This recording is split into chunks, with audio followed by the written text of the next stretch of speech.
You use your paper and check off the list. Can you look back over your life and see how God has brought you?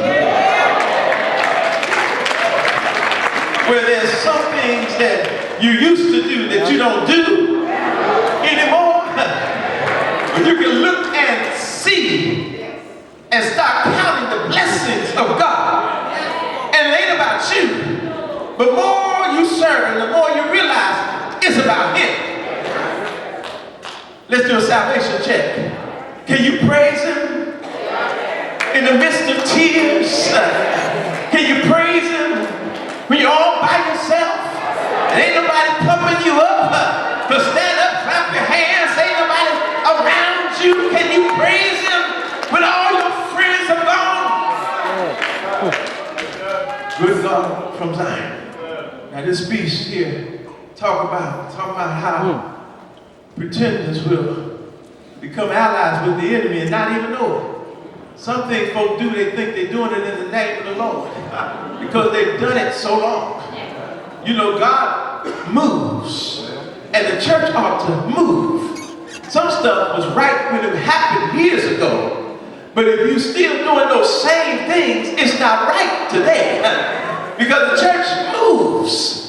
There was a time when we all came together, put our pennies, nickels, dimes together, and the church was all we had.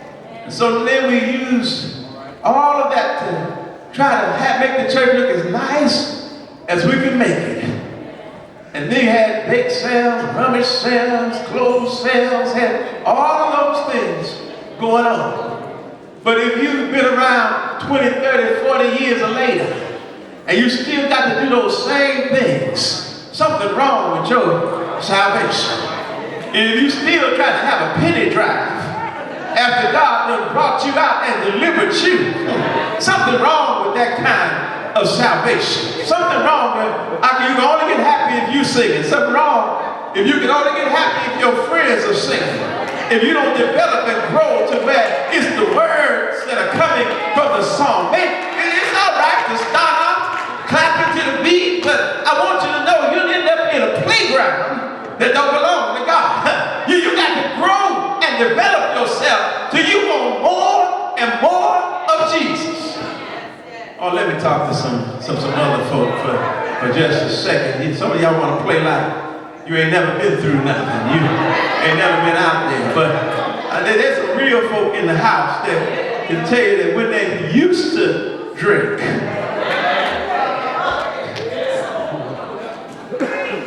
it started off, give me a little liquor and a lot of pop. But they grew in their drinking ability. And it became half and half. If they stayed out there a little longer, it became, I want more liquor and just a little bit of pot. Some of them stayed out there long enough where, give it to me straight.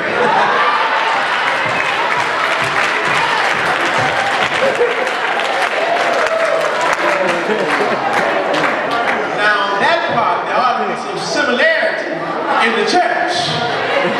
Maybe when you started, you needed somebody to tickle your ear, to not tell you no hard stuff, to just give it to you light.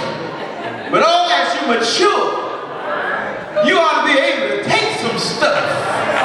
And when you really love God, don't sugarcoat it, don't flavor it. Just give it to me the word, give it to me straight. I need to know what I need to fix, what I need to clean up. Give me my agenda. What do I need to work on with me this week? I ain't got time to worry about what nobody else is doing and get in nobody else's business. I need the Lord to come in and help straighten my life out.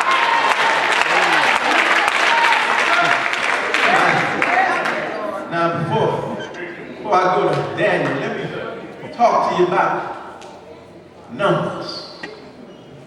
Not them kind of numbers.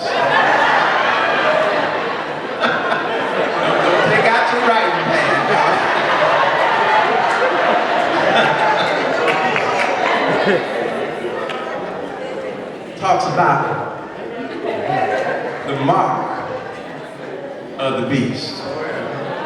Understand, Revelation is later. It speaks about things that happened before Christ died. It speaks about things that happened. That's what it's about now. Mainly it's about things that are happening before Christ comes back again. And also it speaks about some things that will take place in heaven, but it's going to be so brief that if you blink, you'll miss it. But it goes around in a circle, and every time it circles, it's on a higher level.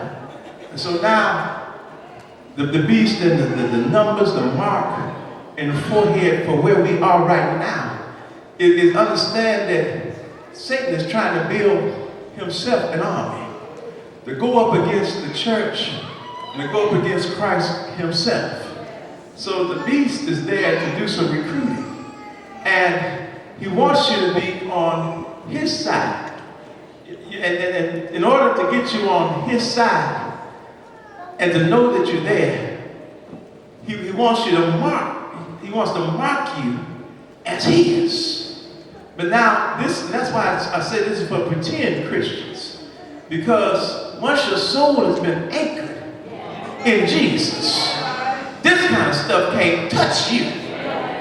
Satan may try to keep you from coming to church, or try to stop you from enjoying church, or try to hinder you from growing in church. But he cannot affect your salvation. So, in the midst of those who are not saved coming to church, Satan trying to block you. He got folk that